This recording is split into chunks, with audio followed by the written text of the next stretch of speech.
손흥민 선수의 고향 춘천에 위치한 축구 아카데미. 촬영하러 온 영국인 중 한 명이 다급한 목소리로 감독님에게 말하고 있습니다. 감독님은 불처럼 화를 내지만 곧 걸려온 한 통의 전화를 받게 되는데요. 어떤 이유 때문에 그러는지 알아보도록 하겠습니다. 안녕하세요. 저는 영국 방송사에서 촬영팀 직원으로 근무하고 있는 제임스입니다. 저는 스포츠 쪽을 주로 다루고 있는데요. 한국인 여러분이라면 다 아시는 사실이겠지만 최근 프리미어리그에서 손흥민 선수가 뛰어난 활약을 하고 있습니다. 특히 이번에 손흥민 선수가 토트넘에서 비유럽인으로는 첫 번째로 주장이 되었기 때문에 이를 기념하는 의미에서 이번에 손흥민 특집 방송을 기획하고 있었습니다. 대규모 프로그램이라는 특집으로 그에 맞게 엄청난 인원들이 투입하게 되었고 거기에 저도 참여하게 되었습니다. 그렇게 자료를 모으고 한국 축구에 대해 알아보는 와중에 한국이라는 나라도 점점 알게 되는 과정에서 한국은 땅도 엄청 작은 나라이면서 역사적으로 중국과 일본에 침략당했었고 아직도 전쟁 중인 위험한 나라더라고요. 한국에 대해 알게 된 저는 불안한 마음에 되도록 위험한 한국에 가고 싶지 않았지만 일 때문에 어쩔 수 없이 저희 팀을 따라 한국으로 향하게 되었습니다. 영국 맨체스터 공항에서 한국 인천공항까지 14시간 정도가 걸렸습니다. 장시간 비행에 저희 팀은 전부 녹초가 되었습니다. 그렇게 저희는 대장정의 14시간 비행을 마치고 인천공항에 도착하였고 저는 인천공항에 도착하자마자 놀라움을 감출 수가 없었습니다. 제가 상상했던 한국과는 너무나도 달랐기 때문이에요. 한국도 선진국이라는 것은 알고 있었지만 엄청난 규모와 깔끔한 공항 내부에 너무 놀랐어요. 특히 저희는 직업의 특성상 유럽 주변 나라에 촬영하러 가는 경우가 많았어요.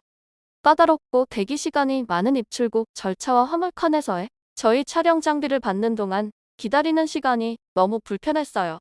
그런데 한국의 공항은 너무나도 간편한 시스템으로 입출국도 상당히 편리하였으며 특히 촬영 장비를 수화물로 받을 때는 어느 나라보다 너무나도 편했습니다.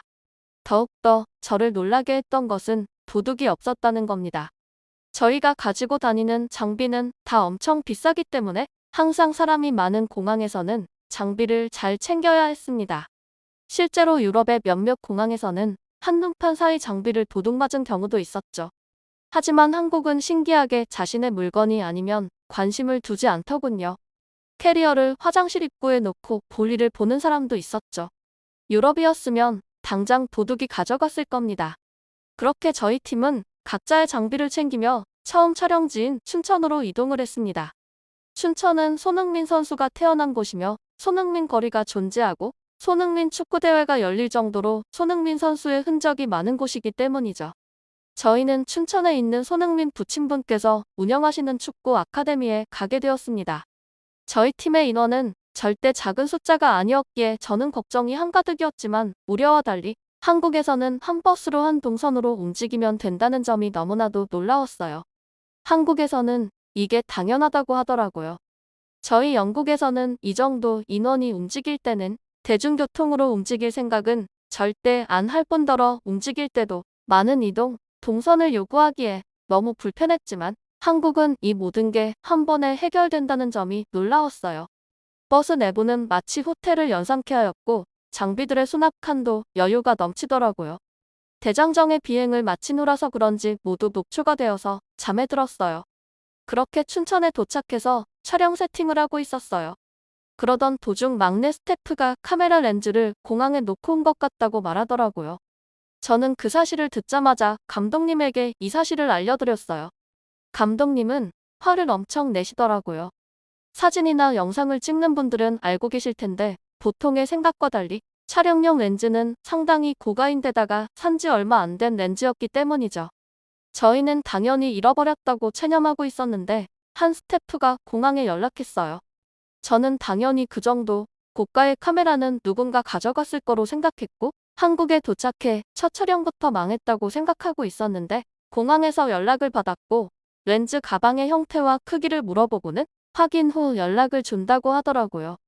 저희는 그렇게 감독님의 눈치를 보며 기다리고 있었는데 전화가 울렸어요. 인천공항 관계자가 방송국 렌즈 가방을 찾았다는 연락이었어요. 저희는 너무나도 놀랐어요. 당연히 잃어버렸을 거라고 생각했고, 저희 영국에서는 상상할 수 없는 일이기 때문에 저를 포함한 모두가 놀람과 안도의 한숨을 쉬었어요. 그 가방은 많은 인파가 돌아다니는 곳에 방치되어 있었고, 그 누가 가져가도 절대 이상하지 않은 곳에 있었다고 했거든요. 한국의 시민의식과 도덕성의 놀라움을 금치 못했습니다. 저는 한국에 오기 전 한국에 대해 알아봤지만 한국은 불안한 나라, 위험한 나라라고 생각했지만 저의 생각은 180도 달라졌고, 저뿐만 아니라 감독님조차 한국 축구에 대해서 촬영하러 왔지만 한국인의 시민성에 대해 감동받으시고 한국의 시민성에 대해서도 촬영하자는 의견을 내셨고, 거기에 있는 스태프들은 동의를 했습니다. 일단 손흥민 모친분의 인터뷰와 함께 손흥민 선수의 어릴 적 교육 방식 등에 대해 촬영하였고, 저녁이 되어 저희는 저녁을 먹어야 했기 때문에 저녁 메뉴를 고민하고 있던 도중 닭갈비라는 메뉴를 추천해 주시더라고요. 그렇게 저희 팀은 근처의 닭갈비집으로 가게 되었는데, 유럽에는 볼 수 없던 테이블 형태의 특이한 구조의 식당에 도착해서 앉았습니다. 그런데 익지도 않은 고기들이 양념에 버무려져서 나왔습니다. 저희는 이걸 어떻게 먹는 건지 모르고 멀뚱멀뚱했는데 가운데 화로에 불을 넣어 그 위에 생고기를 굽기 시작했어요. 저는 속으로 이게 맛이 있을까 생각하고 있었는데 그렇게 고기는 다 구워졌고 고기가 다 익어 먹어보라고 했습니다. 저는 매운 것을 잘 먹지 못하기 때문에 반신반의하며 한 입 먹었는데 생고기였던 고기에 불맛이 입혀지고 이 양념이 맵기만 한 양념이 아니라 너무나도 달콤한 맛에 깜짝 놀랐습니다. 닭갈비를 거의 다 먹었을 때였어요. 갑자기 식당 주인 아주머니가 밥과 김치, 치즈, 양념 등을 들고 테이블에 오더니 남은 닭갈비와 함께 볶아주었어요. 촉촉하면서 바삭한 식감과 잘 어우러진 양념, 이 맛은 평생 잊지 못할 거예요. 한국에 와서 건물에 놀라고 시민성에 놀라고 음식에 놀라고 놀라움의 연속이었어요. 그렇게 춘천의 촬영도 순조롭게 잘 하였고, 저희는 숙소는 서울의 광화문에 숙소가 있었기 때문에 다음 날 일정을 위해서 숙소로 이동했습니다. 호텔에 들어서는 순간 너무나도 깜짝 놀랐습니다. 휴양지에 놀러 온 게 아닌 일반 서울 도심에 있는 호텔임에도 불구하고 너무나도 화려하고 아름다운 건물에 저희 촬영팀은 연신 놀라움을 느끼고 있던 와중 호텔 로비에서 한 아이가 울음을 터뜨리고 있는 거예요. 사람들의 시선은 거기에 집중되었고, 사정을 들어보니 아이가 아끼던 인형이 있는데 어딘가에 분실되어 아이가 울고 있던 거였어요. 너무나도 큰 호텔이기에 찾기는 쉽지 않겠다고 생각하고 있었는데 호텔 전객실에 아이의 인형을 찾아주기 위해 안내방송을 실시하였고, 인형을 어렵지 않게 찾아줬어요. 저희 촬영팀은 대기하면서 그 상황을 지켜보고 있는데 놀랍지 않을 수가 없었어요. 체계적이고 깔끔한 시스템이 한 번 더 저희를 놀라게 했어요. 저희 영국에서는 아무리 호텔이라도 분실물이 발생했을 때 찾을 수 있다는 생각 자체를 하지 못하거든요. 그런데 한국에 와서 그런 모습을 보니 축구뿐만 아니라 한국의 문화의식 수준마저 높다는 생각을 또 한 번 했습니다. 그렇게 저희는 한국의 축구 특집 촬영을 왔지만 문화의식 수준의 놀라움을 감출 수가 없었어요. 그렇게 객실로 이동하는 과정에서 엘리베이터 문, 심지어 벽에 걸린 작품들까지 저희는 호텔의 내부 시설에 놀라며 우리가 일하러 온 게 아니라 휴양하러 온 느낌마저 들었어요. 그렇게 각자 스태프들은 객실을 배정받아 휴식을 취하고 다음 날 아침에 저와 감독님은 조금 일찍 일어나 이런 호텔의 조식은 어떨지 너무 궁금해서 조식을 먹으러 갔는데요.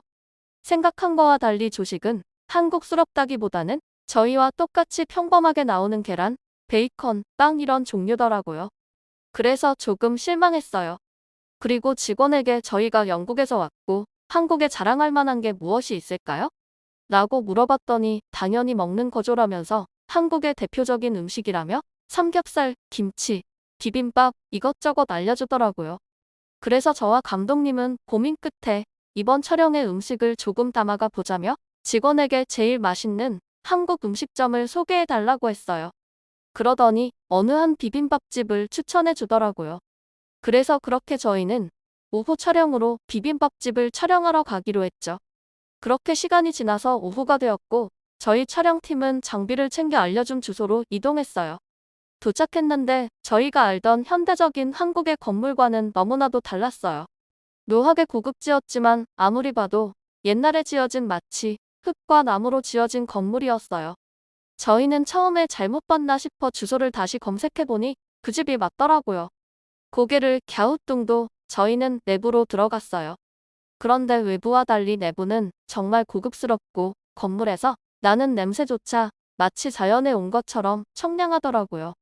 그래서 저희는 식당 사장님께 이 건물은 한국에서 보던 것과 형태가 많이 다르네요라고 물어보자 식당 사장님께서 웃으시며 많이 다르죠라며 말씀해 주시더라고요. 이 건물은 한국의 전통 가옥인 한옥이라고 하더라고요. 한옥은 자연과 친화적인 재료로 만들어져 한국의 대표적인 건축 문화라는 것을 듣자 현대적인 것과는 또 다른 아름다움이라고 생각했어요. 그리고 식당 내부에 앉아 식당에 메뉴판을 가져다 달라고 했는데 메뉴는 하나밖에 없다고 말씀하시더라고요. 저희 촬영팀은 비빔밥을 주문하였고 메뉴가 나오기까지는 불과 3분밖에 걸리지 않았어요. 저희 영국에서는 식당에 가면 메뉴가 하나 있는 곳은 찾아볼 수 없으며 아무리 패스트푸드 음식점에 가더라도 주문을 한 뒤 메뉴까지 나오는 시간은 빠르게 나와야 10분 정도 소요되거든요. 그리고 나온 비빔밥을 봤는데 음식의 형태가 마치 미술 작품을 한 것처럼 채소, 고기, 계란, 나물 등 여러 재료가 모여 마치 그림을 그린 듯한 색감을 연출하는데 영상에 담기에는 너무나도 아름답고 훌륭했어요. 이렇게 뛰어난 음식은 전 세계적으로 찾아봐도 절대 흔치 않거든요. 그렇게 촬영을 마치고 모든 스태프가 식사하기 위해 비빔밥을 주문해서 맛을 보는데 여기저기서 감탄의 소리가 연신 들렸어요. 비빔밥은 비벼 먹어야 한다는 사장님의 말에 각종 채소, 고기, 나물을 힘차게 비볐고 거기에 고추장, 참기름을 살짝 넣어 맛을 더해 한 입 가득 넣은 비빔밥은 영국에서는 맛보지 못하는 그런 처음 먹어보는 맛이었어요.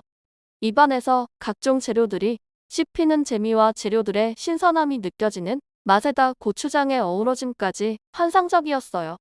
그렇게 순식간에 비빔밥을 다 먹으니 사장님께서 후식이라며 식혜라는 음료를 주시는데 물 위에 밥알이 둥둥 떠다녀 거부감이 들더라고요. 그런데 사장님께서 믿고 먹어보라는 말씀에 식혜를 한 입 먹었는데 음료가 보기에는 쓴맛이 날 줄 알았는데 상당히 달콤하면서 중독적인 맛이더라고요. 그렇게 한국의 음식에 대해 촬영과 맛있는 경험을 했어요. 맛있게 비빔밥을 먹고 오후에는 손흥민 선수 동창들의 인터뷰를 했습니다. 촬영 마지막 날에 감독님께서 한국의 대표 관광지에 대해서 촬영하고 싶다고 하셨어요. 저희는 회의 끝에 광화문이라는 곳을 촬영하기로 결정하고 모두 짐을 챙겨 광화문으로 출발했습니다. 그렇게 광화문에 도착하였는데 그날 마침 행사가 있었는지 수많은 인파가 몰려 있더라고요. 그래서 저희는 어쩔 수 없이 촬영 대기를 하고 있었는데 옆에서 외국인 여성 관광객이 화가 난 듯 행사 관리자에게 소리치고 있었어요. 저는 다가가 어떠한 일 때문에 그러는지 물어보았고 그 여성 관광객도 오늘 광화문이라는 곳을 답사하려고 왔는데 행사로 인해 자신들은 구경조차 하지 못한다며 불만을 쏟아내시더라고요. 그래서 저희 팀은 곧 광화문에 입장을 하니 저희와 함께 답사하는 쪽으로 행사 관계자와 조율해서 저희 팀과 같이 입장하기로 해서 잘 마무리되었습니다. 그렇게 저희 입장 시간이 되었고 들어서자마자 저희는 광화문이라는 곳을 카메라에 담았습니다. 현대적인 고층 빌딩이 가득한 거리 앞에 이런 문화재가 자리 잡고 유지되고 있는 점이 놀라웠어요. 저희도 많은 문화재가 있지만 또 다른 한국적인 느낌을 받아서 새로웠어요. 축구로 알게 된 한국이지만 정말로 많은 것에 놀랐습니다. 그렇게 축구 음식 문화에 대해 촬영을 마치고 저희는 영국으로 돌아와 손흥민 특집과 한국의 문화라는 두 개의 프로그램을 기획하였고 저희 방송국 역대 시청률을 기록함과 동시에 타 방송국에서도 한국 특집을 준비하는 등 영국에서 폭발적인 반응이 일어났습니다. 그렇게 단기간에 한국에 넘어가 촬영하고 먹고 지냈던 시간은 저에게 있어서 아주 특별한 경험이 되었어요. 이렇게 대단한 음식과 문화 시민성을 가진 한국에서 손흥민 같은 위대한 선수를 배출하는 것이 당연하다고 느꼈습니다. 손흥민 선수로 시작해 한국을 알게 되어 너무 감사하고 있습니다. 끝까지 들어주셔서 감사합니다. 다음 영상 보시기 전에 구독 한번 부탁드립니다.